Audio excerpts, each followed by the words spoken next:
হযরত জিবরাইল আলাইহিস সালাম আল্লাহর হুকুমে ওই পিলিটটা নিয়া জান্নাতি দুম্বা নিয়া গো ইব্রাহিম আলাইহিস সালামের কাছে হাজির। ছুরির নিচে যখন পিলিটটা ধরে দিলেন, ইব্রাহিম আলাইহিস সালাম পুষায় দাঁড়ালো ছুরি দিয়া, কিন্তু গলা আর কাটে না। কথা বলেন ঠিক কিনা?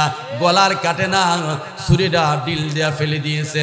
এমনি জিবরাইল আমিন ডাক দিয়া বলেন, ও আল্লাহর পয়গম্বর, আপনাকে আল্লাহ তাআলা দুম্বাটা পাঠায় দিয়েছে গো। ইব্রাহিম আলাইহিস সালামকে বললেন দুম্বাটা পাঠায় দিয়েছে, ইসমাইলের পরিবর্তে আপনি দুম্বাটা জবাই করে নিন। আল্লাহু আকবার। এই জন্য কি দেবে আসছে, হযরতে জিবরাইল আলাইহিস সালাম এত বড় শক্তিশালী হওয়ার পরও 3 জায়গায় আসতে উনার শরীর দিয়া গাম বের হয়েছে। সুবহানাল্লাহ বলবেন না? এত বড় শক্তিশালী ফেরেশতা 3 জায়গায় আমার নবীর কাছে কয় হাজার বার আসছে বলুন তো দেখি? আল্লাহু আকবার। আমার নবীর কাছে ওহী নিয়ে আসছেন 40,000 বার। সুবহানাল্লাহ বলেন? 40,000 বার আসছে ওহী নিয়ে। বলবো 3 জায়গায় ওনার ঘাম আসছে শরীর দিয়া। আল্লাহর হুকুম এরকম ভাবে হুকুম করেছে। আল্লাহ হযরতে জিবরিল আমিন বলেন, আমার 600 নূরের পাখা আমি মেলে দিও 3 জায়গায় আসতে আমার ঘাম আসছে। আরেকটা জায়গার কথা বলবো, ইউসুফ আলাইহিস সালামকে যখন কুয়াতে ফেলে দিয়েছিল উনার ভাইয়েরা, তাফসীরে শুনছেন না আপনারা? কুয়াতে ফেলে দিয়েছিল, ছেড়ে দিছে কুয়ার দিকে। আল্লাহ ডাক দেখো জিবরাইল, কি রুসু ছায়া, আমার ইউসুফকে গিয়া বাঁচাও। ইউসুফ কুয়ার মধ্যে পড়তেছে, কুয়ার নিচে পানি নাই, পাথরের মধ্যে পড়লে আমার ইউসুফের মাথা ফেটে যাবে, ইউসুফ ব্যথা পাবে। আমি আল্লাহ চাইরা আমার পয়গম্বরকে ব্যথা দেওয়ার জন্য তাড়াতাড়ি যাও। তখনও তিনি 7ম আসমানে, জোরে বলুন সুবহানাল্লাহ। কই জমিন আর কই 7ম আসমান? সুবহানাল্লাহ কইতেন না? কাছাকাছি না দূরে? দূরে কি সামান্য দূর না অনেক? অনেক মানে কি আরো অনেক। হযরতে জিবরাইল আলাইহিস সালাম বলেন, আমাকে বলার সঙ্গে সঙ্গে আমি 600 নূরের পাহা একসাথে মিলে একটা টান দিলাম গো। 7ম আসমান থেকে আমি এমন টান দিয়েছি, এক টানে আমি কুয়ার নিচে, আরো দিক দিয়া কিন্তু তার বাইরা কুয়ার মধ্যে ফেলে দিয়েছে। কুয়ার নিচে আমি যাইয়া পাথর বের দাঁড়াইলাম, দাঁড়া উপর দিকে তাকায় দেখি গো হযরত ইউসুফ আলাইহিস সালাম কুয়ার নিচে আসতেছে। আমি ফেরেশতা জিবরাইল আমিন আমার 2টা পাখা বাড়ায়া ইউসুফ আলাইহিস সালামকে আমার হাতে নিয়ে নিলাম। সুবহানাল্লাহ বলে। আল্লাহ রাব্বুল আলামিন হাসর ময়দানে বান্দার ওসিলা তালাশ করবে, কোন ওসিলা বান্দাকে পার করাবে। ওয়াবতাগু ইলাইহিল ওয়াসিলা। আল্লাহ রাব্বুল আলামিন তো অত্যন্ত দয়ালু, মায়াবান, বান্দার প্রতি অনেক দয়ালু। কথা বলেন ঠিক কিনা? আল্লাহ বান্দাদেরকে অনেক মায়া করে, অনেক মহব্বত করে, অনেক ভালোবাসে। আল্লাহ তাআলা হাসর ময়দানে ওসিলা তালাশ করবে, কোন ওসিলা বান্দাকে পার করে দেওয়া যায়। এমন হতে পারে আজকের এই তাফসীর মাহফিলে বসাটা আমার জীবনের জন্য নাজাতের ওসিলা হয়ে যেতে পারে। কথা বলেন ঠিক কিনা? আওয়াজ করতে হবে। এজন্য যারা এখনো আশেপাশে আছেন, মেহেরবানি করে আমরা সকলে তাফসীর মাহফিলে চলে আসি। আমি যে সূরাটার প্রথম দিক দিয়ে কিছু আয়াতে কারিমা আপনাদের খেদমতে পেশ করেছি, তার মধ্যে 3টা বিষয় কিছু আলোচনা আপনাদের সামনে টাচ করব। বিস্তারিত আলোচনা করার সময় নেই। একটা হলো এই সূরাটার ফজিলত, এই সূরা পড়লে কি লাভ, না পড়লে কি ক্ষতি। আপনারা বলুন তো দেখি, আল্লাহর কোরআন তেলাওয়াত করে লাভ আছে কিনা নাই? আওয়াজ করে বলুন, লাভ আছে কিনা নাই? কোন বান্দা যদি কোরআন শরীফ বুঝা পড়ে না বুঝা পড়ে, তার আমল নামা আল্লাহ তাআলা অসংখ্য সওয়াব দিয়ে দিবে। জোরে বলুন সুবহানাল্লাহ। কোন বান্দা যদি ওযু ছাড়া কোরআন শরীফের একটা হরফ সে পড়ে, তার আমল নামা 10টা নেকি আল্লাহ পাক দিয়া দেয়। সুবহানাল্লাহ বলবেন না? যেমন মনে করেন কোরআন শরীফের সূরা বাকারা শুরুতে আছে আলিফ লাম মিম,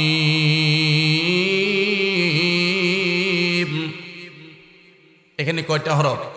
তিনটা হরফ। কয়টা হরফ? আল্লাহর হাবিব সাল্লাল্লাহু আলাইহি ওয়াসাল্লাম ফরমান, মুতারারি এই কোরআনে কারিমের তিনটা হরফ যদি কোনো বান্দা পড়ে, আল্লাহ তাআলা তার আমলনামা 3×10 সওয়াব লিখে দিবে। সুবহানাল্লাহ। আমি যে সূরাটা আপনাদের সামনে তেলাওয়াত করেছি, মদিনার কামলেওয়ালা নবী সরকার দু আলম মুহাম্মাদুর রাসূলুল্লাহ সাল্লাল্লাহু আলাইহি সাল্লাম ফরমান, আমার কোন উম্মত যদি এই সূরা মুজাম্মিল তেলাওয়াত করি গো, 1 নম্বর ফায়দা হলো তার জীবনের সমস্ত অশান্তি আল্লাহ দূর করে দিবে। মানুষের জীবনে অশান্তি আছে কিনা নাই? কি বলেন, আছে কিনা নাই? হাজার হাজার টাকা কামা করো, সংসারে শান্তি নাই। কথা বলেন ঠিক কিনা? লক্ষ লক্ষ টাকা পয়সা কামাই করার পরও সন্তানে শান্তি নাই, ঘরে শান্তি নাই। শান্তি দেনের মালিক কে? জোরে বলুন কে? শান্তি দেনওয়ালা একমাত্র আমার আল্লাহ রাব্বুল আলামিন। আল্লাহ ছাড়া কাউকে কেউ শান্তি দিতে পারে না। মদিনার কামলেওয়ালা নবী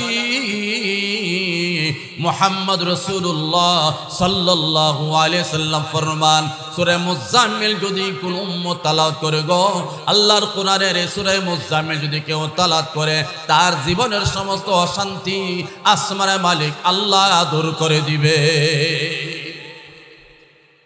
যে সূরা পড়লে অশান্তি দূর হয়, সেই সূরা পড়ার দরকার আছে কিনা নাই? কি বলেন? কোন মানুষ যদি অশান্তির মধ্যে পড়ে যায়, ডাক্তারের কাছে গেলে কোনো লাভ হবে না। ডাক্তার আপনার অশান্তি দূর করতে পারবে না যদি আল্লাহ দূর না করে। অতএব আল্লাহ রাব্বুল আলামিন ফরমান, হে আমার বান্দা বান্দীরা, তোমার শান্তি দরকার, অশান্তি দূর করা দরকার। তুমি একটা কাজ করো গো, আমার কোরআন তুমি পড়ো, আমার কোরআনের সূরাগুলি তুমি পড়ো, বুঝো বা না বুঝো তবু তুমি পড়ো। যত পড়বা আমি আল্লাহ তোমার অশান্তি দূর করে দিব। গভীর মনোযোগ, সময় কিন্তু কম।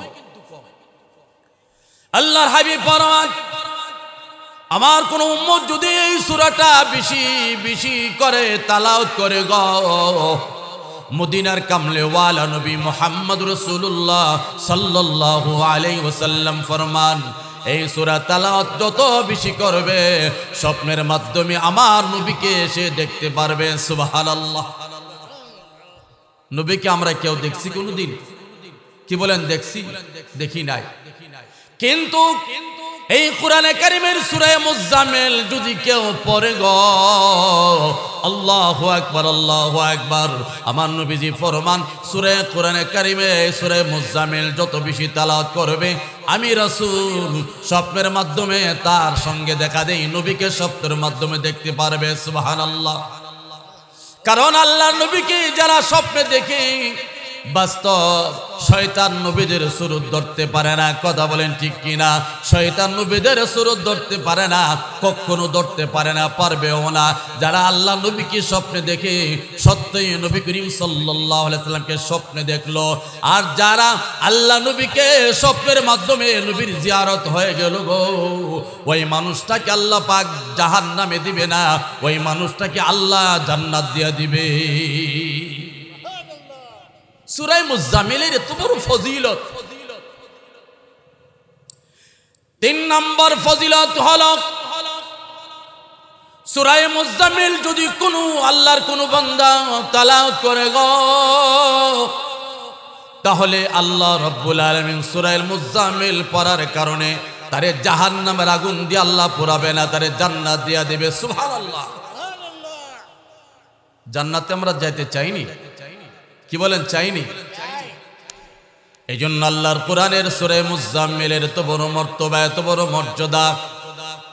কোন বান্দা যদি এই সূরা মুজাম্মিল পড়ে, কোন হাকিমের সামনে গিয়া দাঁড়াও, আদালতে হাকিমের সামনে দাঁড়াচ্ছে, তার এখন রায় হবে, আল্লাহর হাবিব ফরমান গো,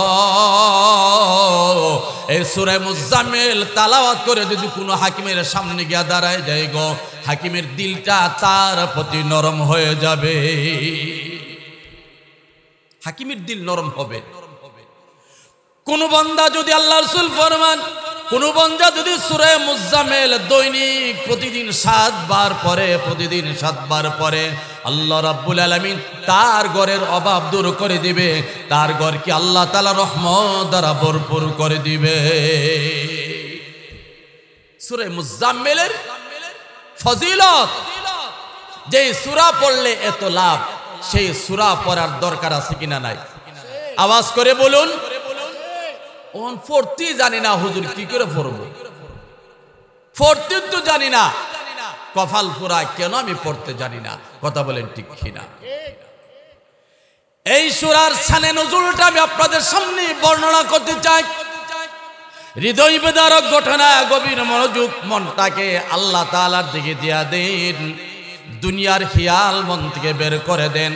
এখন মনে মনে ভাবেন গো, আমার সামনে আর কেউ নাই, একমাত্র আল্লাহ ছাড়া। আমার এই বসাটা আখিরাতের বসা, পরকালের জন্য বসছি, আল্লাহকে পাওয়ার জন্য বসছি। এই সূরার শানে নজুল কোরআনে কারিমে তাফসীরে কিতাবে আসছে, বড় হৃদয় বিদারক ঘটনা। এই সূরার শানে নজুল কিতাবের মধ্যে আসছে, আল্লাহর হাবিবের উপরে যখন সর্বপ্রথম সূরা ইকরা, ইকরার সূরা যখন 5টি আয়াত নাজিল হয়েছেন, 5টি আয়াত নাজিল হওয়ার পরই ওহী নাজিলের শুরুতে আল্লাহর হাবিবের উপরে সূরা মুজাম্মিল আল্লাহ তাআলা নাজিল করেন। সুবহানাল্লাহ বলেন। তাফসীরে কিতাবে আসছে, আল্লাহর নবী যখন 40 বছর বয়সে নবুয়ত প্রাপ্ত হলেন, নবী হলেন, আল্লাহ তাআলার পক্ষ থেকে নবীর কাছে ওহী আসছে, ওয়ানজির আশীরাতাকাল আকরাবিন।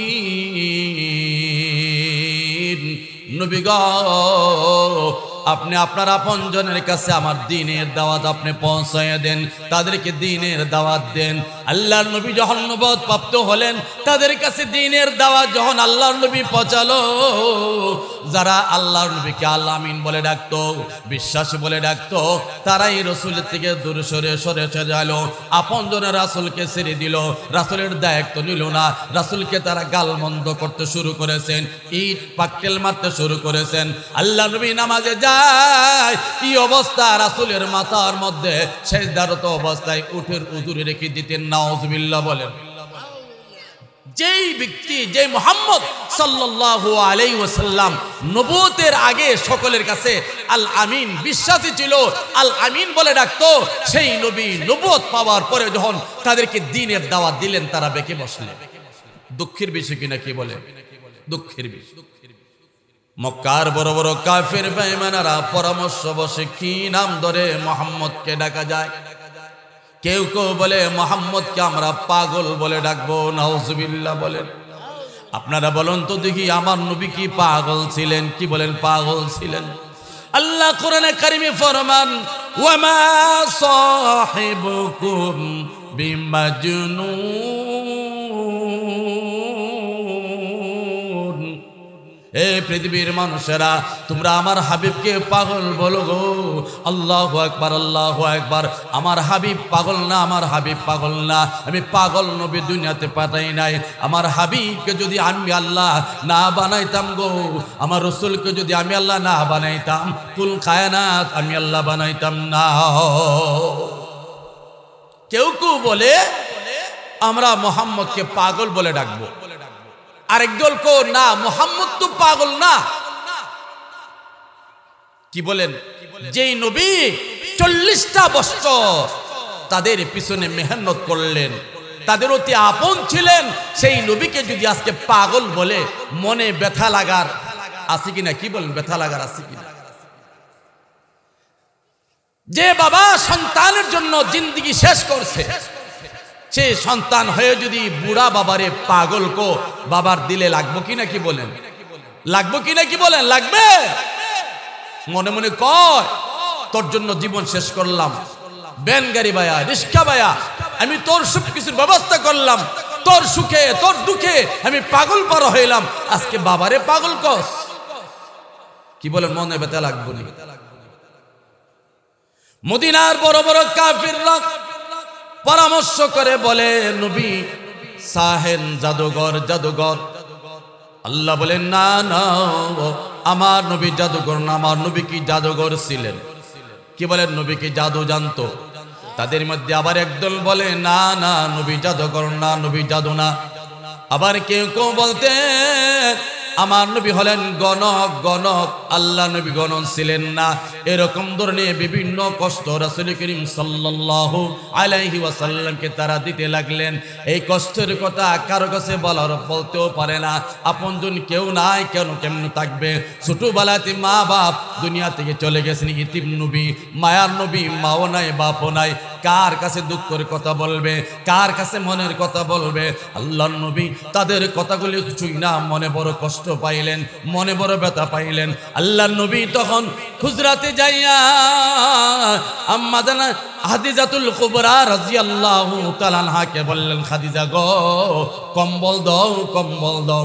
আল্লাহর নবী কম্বল দিয়া গায়ে পেঁচাইয়া ঘুমায় আছেন, কারোর সাথে কোনো কথা বলে না, ভিতরটা খালি জ্বলতেছে, চিন্তা জ্বলতেছে। যাদের জন্য আমি এত কিছু করলাম, এই মানুষগুলির জন্য আমার জীবন আমি শেষ করে দিলাম, তারা আজকে আমাকে পাগল বলে, আজকে আমাকে তারা মাজনুন বলে, আজকে আমাকে জাদুঘর বলে, আজকে আমাকে কাহিন বলে। এই বলে বলে নবীজি চিন্তা করতেছে। এই মুহূর্তে আসমানের মালিক আল্লাহ রাব্বুল আলামিন জিবরাইলকে সূরা দিয়া আমার নবীর কাছে পাঠাইয়া দে। আল্লাহু আকবার। জিবরাইল আমিন সূরা নিয়া নবীর কাছে আসছে। জিবরাইল আমিন কেমন একজন ফেরেশতা, তার শক্তি কত! আল্লাহু আকবার। তার শক্তি কত! কেমন ফেরেশতা! কিতাবে আসছে, যখন আল্লাহ পাক জান্নাত বানাইছে, কি বানাইছে? আপনারা কষ্ট পাইতেছেন?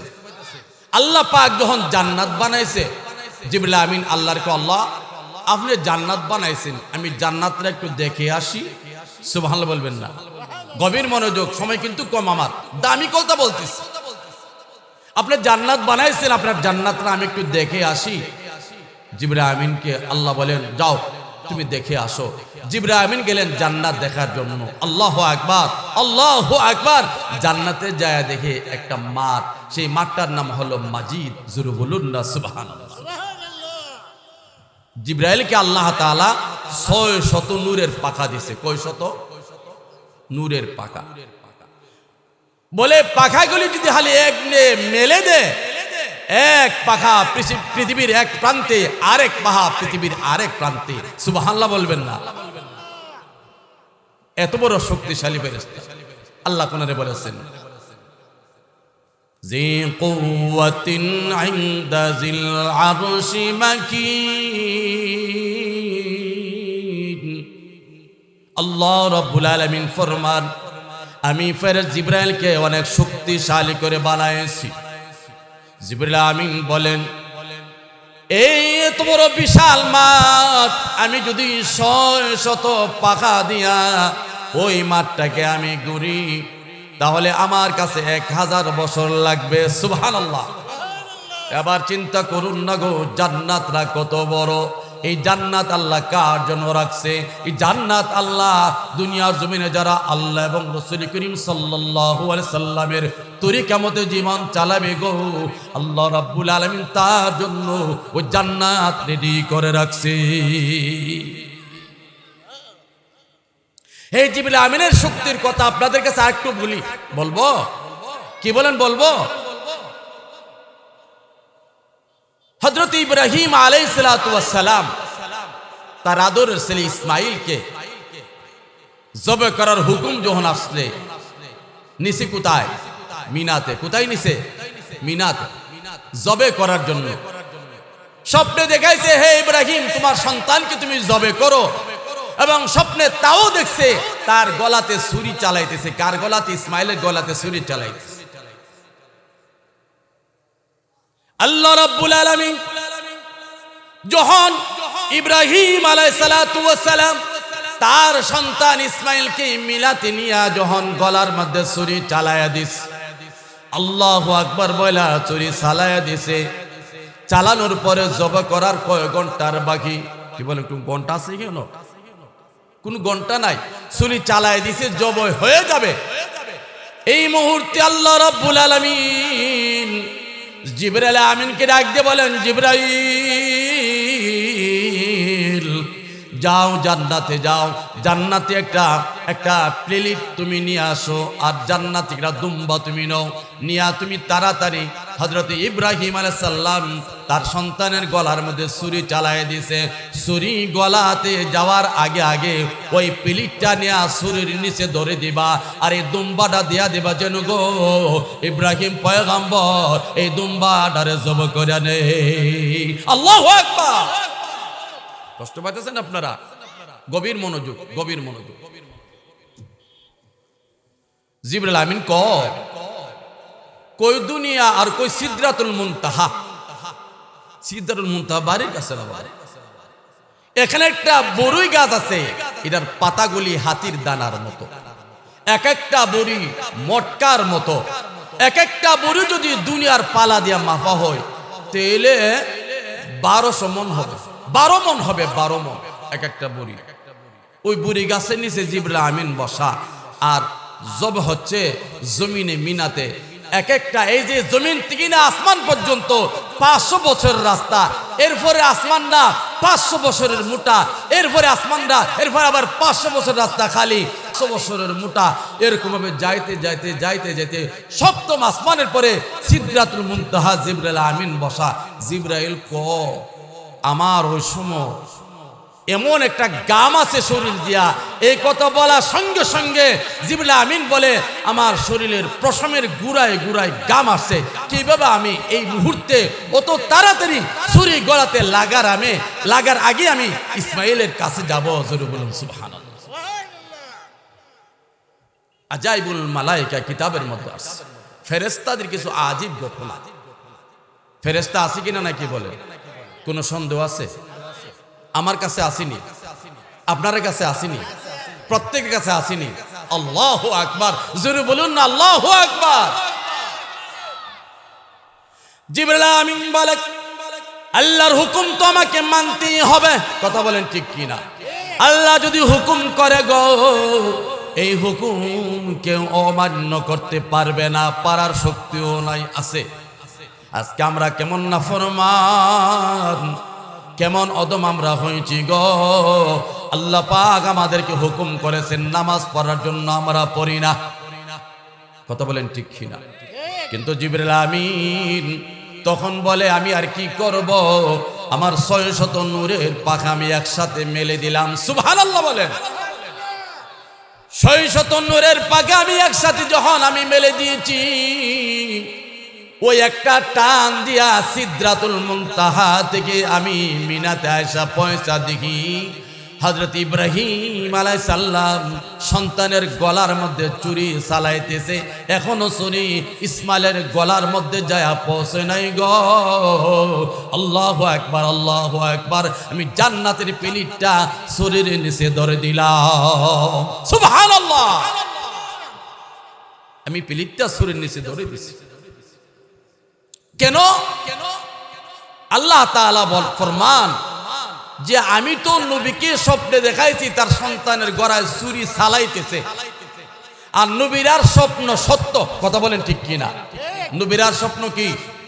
জোরে বলেন নবীরার স্বপ্ন কি? নবীদের স্বপ্ন ওহী, নবীদের স্বপ্ন সত্য। আমরা স্বপ্নে দেখলে মিথ্যা।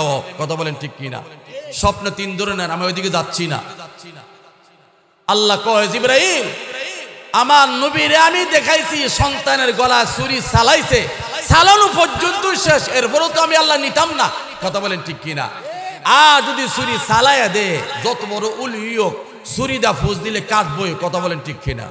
নবী যদি সন্তানের গলায় ছুরি দিয়া ফুস দিয়ে ছুরি দিয়ে কাটবো কি কাটবো না?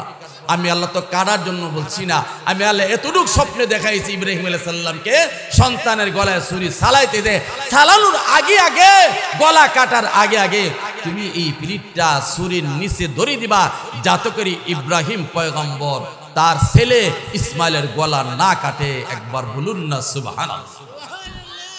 হযরত জিবরাইল আলাইহিস সালাম আল্লাহর হুকুমে ওই প্লেটটা নিয়া জান্নাতি দুম্বা নিয়া গো ইব্রাহিম আলাইহিস সালামের কাছে হাজির।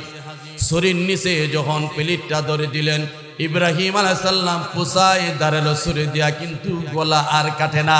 কথা বলেন ঠিক কিনা? গলার কাটে না, ছুরিটা ডিল দিয়া ফেলে দিয়েছে।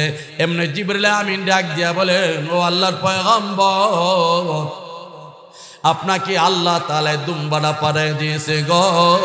ইব্রাহিম আলাইহিস সালামকে বললেন দুম্বাটা পাঠায় দিয়েছে, ইসমাইলের পরিবর্তে আপনি দুম্বাটা জবাই করে নিন। আল্লাহু আকবার। এই জন্য কি দেবে আসছে, হযরতে জিবরাইল আলাইহিস সালাম এত বড় শক্তিশালী হওয়ার পরেও 3 জায়গায় আসতে উনার শরীর দিয়া গাম বের হয়েছে। সুবহানাল্লাহ বলবেন না? এত বড় শক্তিশালী ফেরেশতা 3 জায়গায় আমার নবীর কাছে কয় হাজার বার আসছে বলুন তো দেখি? আল্লাহু আকবার। আমার নবীর কাছে ওহী নিয়ে আসছেন 40,000 বার। সুবহানাল্লাহ বলেন। 40,000 বার আসছে ওহী নিয়ে। বলবো 3 জায়গায় ওনার ঘাম আসছে শরীর দিয়া। আল্লাহর হুকুম এরকম ভাবে হুকুম করেছে। আল্লাহ হযরতে জিবরিল আমিন বলেন, আমার 600 নূরের পাখা আমি মেলে দিও 3 জায়গায় আসতে আমার ঘাম আসছে। আরেকটা জায়গায় কথা বলবো,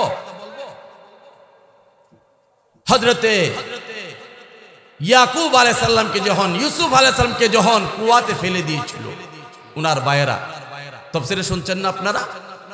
কুয়াতে ফেলে দিয়েছিল, ছেড়ে দিছে কুয়ার দিকে। আল্লাহ ডাক দেখো জিবরাইল, কি রুসু ছায়া, আমার ইউসুফকে গিয়া বাঁচাও। ইউসুফ কুয়ার মধ্যে পড়তেছে, কুয়ার নিচে পানি নাই, পাথরের মধ্যে পড়লে আমার ইউসুফের মাথা ফেটে যাবে, ইউসুফ ব্যথা পাবে।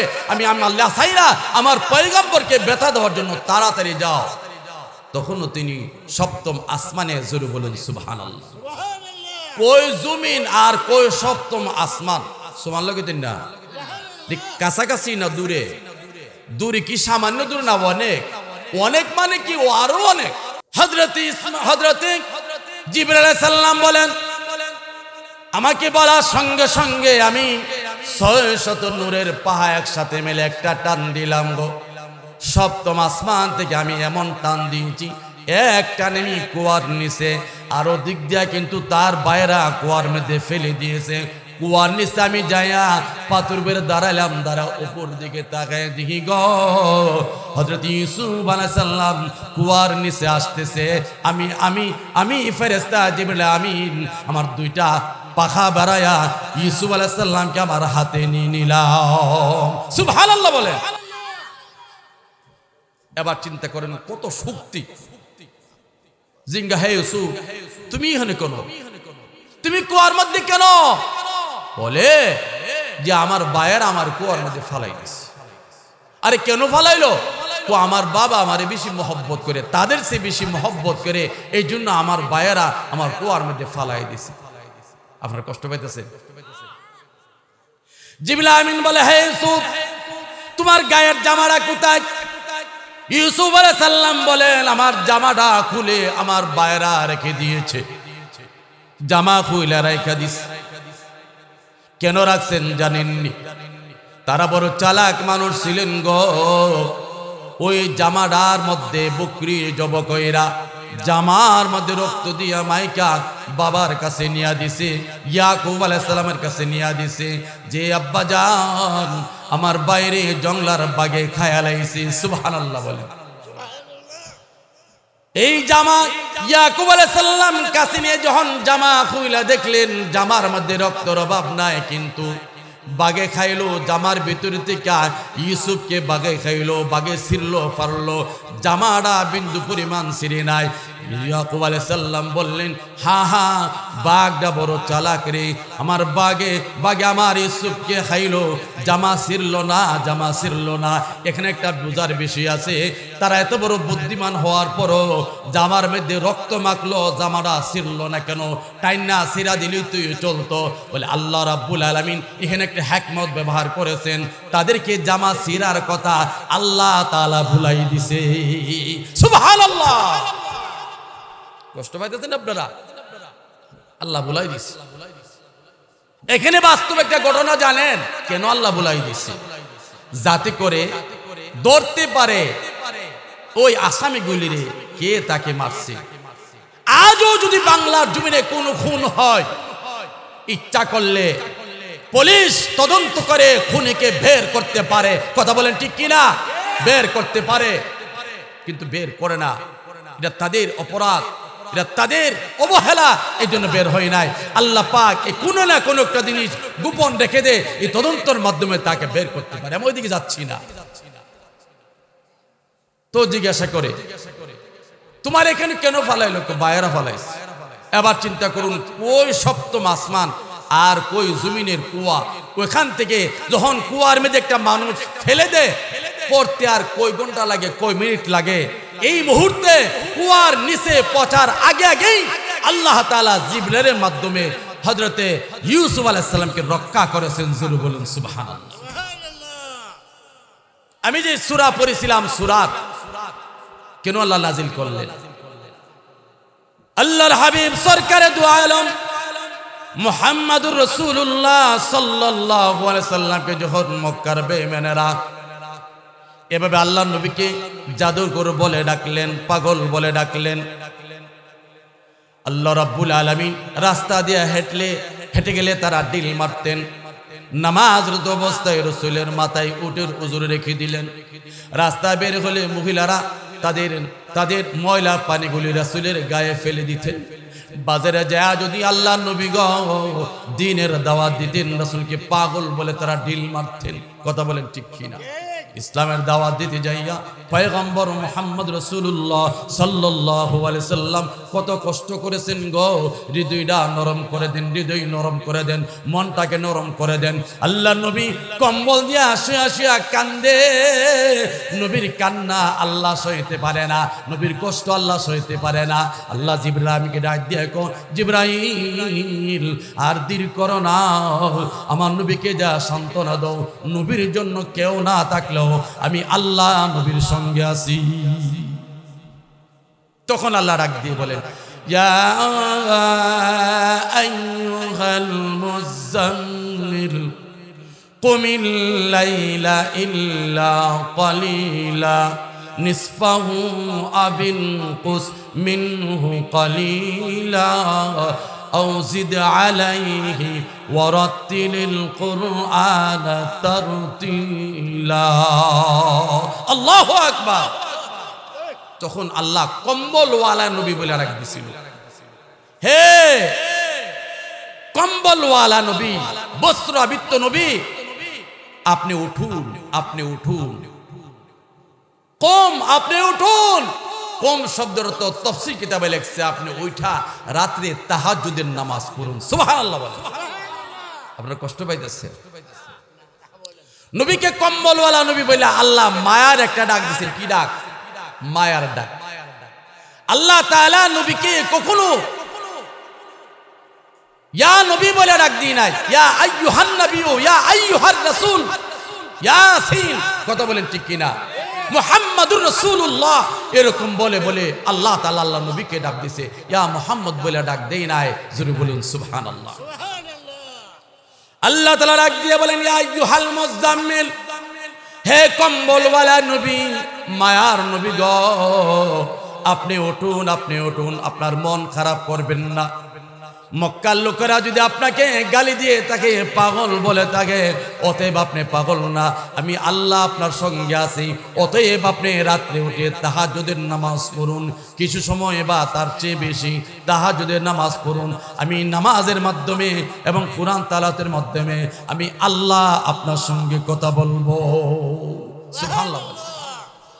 আমি আল্লাহ কথা বলবো।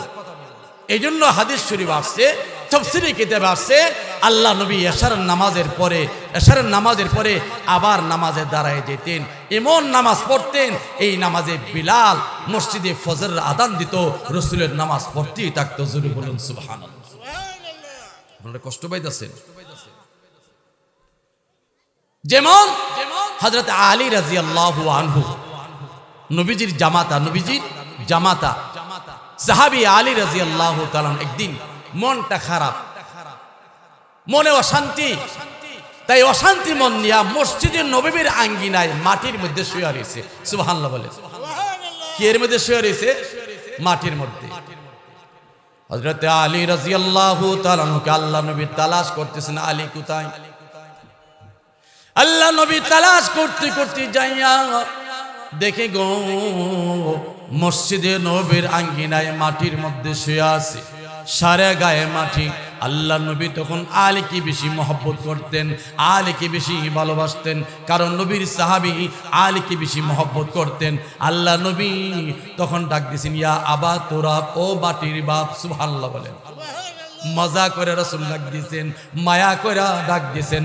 তাফসীরে কিতাবে আছে হযরত আলী রাদিয়াল্লাহু তাআলা আনহু যতদিন বেঁচে ছিলেন রাসূলের এই ডাকটা দিলের মধ্যে গাইতে নিছে। এই ডাকটার কথা মনে হলে আলী বড় আনন্দ পাইতেন। সুবহানাল্লাহ। অতএব এই জন্য আল্লাহ রাব্বুল আলামিন আল্লাহর হাবিব মুহাম্মদ রাসূলুল্লাহ সাল্লাল্লাহু আলাইহি সাল্লামকে ডাক দিলেন, ইয়া আইয়ুহাল মুযাম্মিল কুমিল লাইলা ইল্লা কালিলা। আল্লাহু আকবার। হে কম্বলওয়ালা নবী, আপনি উঠুন, আপনি উঠুন, রাত্রে নামাজ পড়ুন, নামাজের মাধ্যমে কোরআন তালাওয়াত করবেন। আমি আল্লাহ আপনার সাথে কথা বলবো। কোরআনে কার কথা জোরে বলুন, কার কথা? আওয়াজ করে বলুন, কার কথা? আল্লাহর কথা। নবী যখন রাত্রে উঠা কোরআন তালাওয়াত করতেন, মক্কার বড় বড় কাফের বেঈমানেরা রাসূলের জবানের কোরআন তালাওয়াত শুইনা রাসূলের কাছে আয়েশা ইসলাম ধর্ম গ্রহণ করত। বটকার বড় বড় সর্দাররা আবু জেহেল্লা, হে আবুল হাব্বা, উতবা সাইবা, হে আবু সুফিয়ান, তারা চিন্তা করলো মুহাম্মদের কোরআনের মধ্যে মনে হয় জাদু আছে, এই জন্য তারা কোরআন তালাওয়াতের জন্য নবীজির কাছে আসে, তারা কোরআন সেটা মুসলমান হো। আমি সংক্ষেপ করে দিছি, সর্বশেষে তারা নিজেরাই কোরআন তালাওয়াত করলো। দেখে যে কোরআনে তো মজা, কোরআনে তো মজা, তখন তারা আইন পাস করলো লিখিতভাবে যে আজ থেকে মুহাম্মদের কোরআন তালাওয়াত কেউ করতে পারবে না। জোরে বলেন নাউযুবিল্লাহ। আল্লাহ কোরআনে বলেছে, وقال الذين كفروا لا تسمعوا لهذا القرآن والغوا فيه لعلكم تغلبون। কাফেরা বলতো আজ থেকে তোমরা মুহাম্মদের কোরআন তালাওয়াত শুনতে পারবে না। মুহাম্মদ যখন কোরআন তালাওয়াত করব তখন তোমরা মিলে এখানে হট্টগোল করবা, হই হুল্লামি করবা, হে যাতে করে মুহাম্মদের কোরআন তালাওয়াত না করতে পারে। এর দ্বারাতে আমাদের সফলতা আসবে। নাউযুবিল্লাহ বলে। আজকে সমাজে, আমাদের কিছু সমাজে নামদারি মুসলমান আছে, তারা কোরআনের মাহফিলে বাধা দেয়, আছে কিনা নাই? ইসলামের মাহফিলে বাধা দেয়, কোরআনের মাহফিলে বাধা দেয়। তারা যারা কোরআনের মাহফিলে বাধা দেয়, ইসলামের মাহফিলে বাধা দেয়, আমরা তাদেরকে শায়েস্তা করে ছাড়বো। কথা বলেন ঠিক কিনা? এরকম দালালি আর চলবে না, আর চলবে না। কথা বলেন ঠিক কিনা? আমি আর সামনে বাড়ছি না। আল্লাহ তাআলা আমাদের এই কথাগুলোর উপরে আমল করার তৌফিক দান করুক, এই মাহফিলকে কবুল করুক। ইন্তেজামিয়া কমিটি অনেক সুন্দর আয়োজন তারা করেছে, আল্লাহ পাক তাদেরকে নেক হায়াত দান করুক। ওয়া মা আলাইনা ইল্লাল বালাগ ওয়া আখিরি দাওয়ানা আনিল হামদুলিল্লাহি রাব্বিল আলামিন।